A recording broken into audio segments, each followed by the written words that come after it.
Nick Baldwin for SevereMMA here with a UFC welterweight fighter who takes on Max Griffin this weekend at UFC 226 here in Las Vegas. It is Curtis Millender. Curtis, great to see you. Great to meet you for the first time, and great talking to you.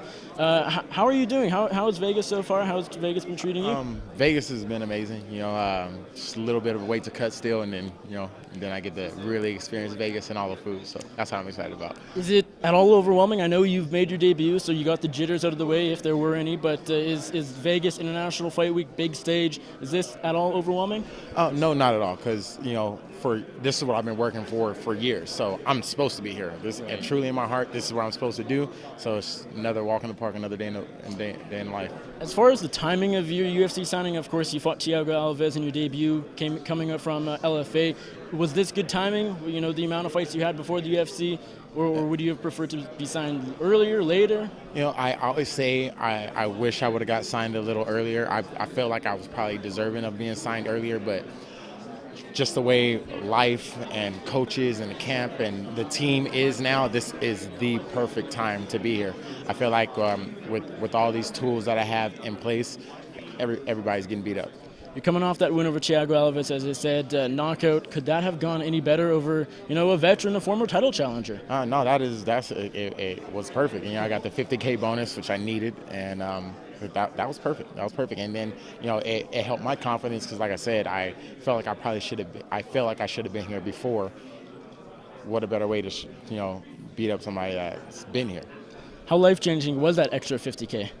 Man, it was awesome to just, take these last 4 or 5 months and be a full-time fighter. Took care of all my bills, took care of everything, and just trained 3 times a day, slept, and just, focused on recovery. It was perfect.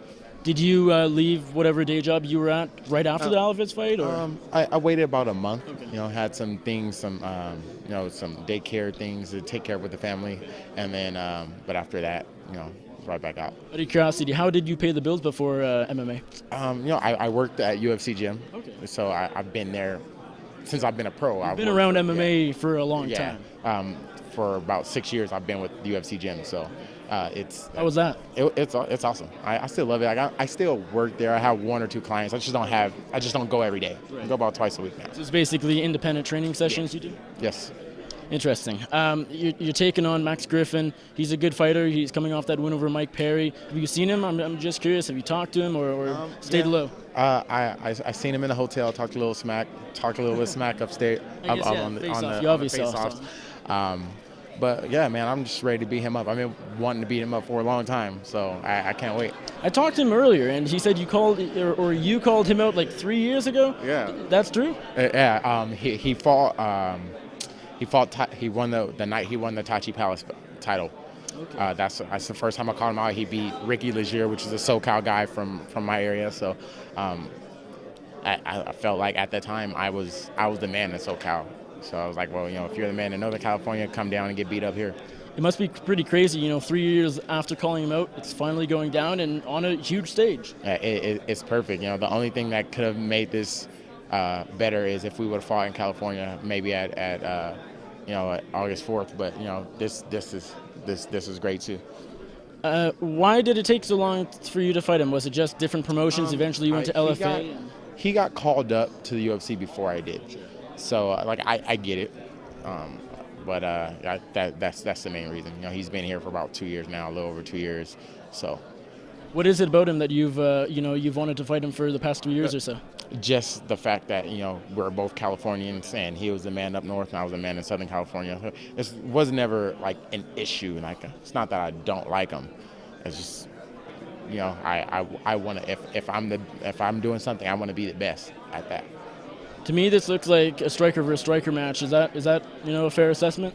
Yeah, it's supposed to be, but once I start tagging him, he's going to try to take me down. That's everybody. It doesn't matter who I fight. Once they see the range, the speed, the power, they're going to want to take me down.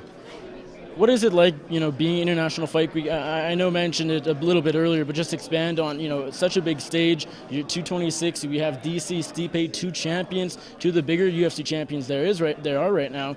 What is it all like being here? This is awesome. I like seeing all the fans, like doing all the media. I love interviewing, talking to everybody. So this is perfect. How do you get the job done Saturday night, UFC 226? You're taking on the guy you've wanted to fight for a while, Max Griffin. Kick him in his head. He's going to sleep. Awesome, Curtis. Thank you so much for the time. It's great talking to you, and best of luck to you on Saturday. Thank you, sir. Have a good one.